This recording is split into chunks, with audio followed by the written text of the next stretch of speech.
2022 жылы Министрлер кабинетинин төрагасы Акылбек Жапаров креативдүү экономиканы өнүктүрүүгө, ишкерликти колдоого жана жаштар арасында стартаптарды түзүүгө багытталган бизнес-инкубаторлордун ишине старт берген.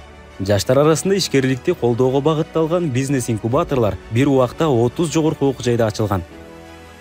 Жаштардын ишкердигин өнүктүрүүгө дем берүү Кыргыз Республикасынын жогорку окуу жайларында бизнес идеяларды ишке киргизүүнү жана андан ары жылдырууну камсыз кылуу максатында Кыргыз Республикасынын Министрлер кабинетинин 2023 жылдын 3-мартындагы номер 128 жогорку окуу жайларында студенттик стартап токтому менен пилоттук программасы кабыл алынган.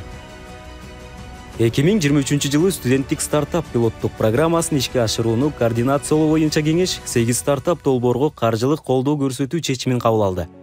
Мамлекеттик каржылоо алуу үчүн студенттик стартап сынагына жалпысынан студенттерден 158 билдирме келип түшкөн. Билдирмелер 3 баскычтуу тандоодон өтүп, жыйынтыгында 8 стартап долбоор жеңүүчү аталды.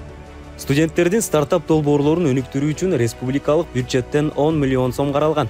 Анын 3 миллион 160 миң 744 сому өздөштүрүлүп, жеңүүчү аталган 8 стартап долбоорго же башкача айтканда 7 университет, 1 коллеждин студенттеринин стартап долбооруна бөлүнүп берилди.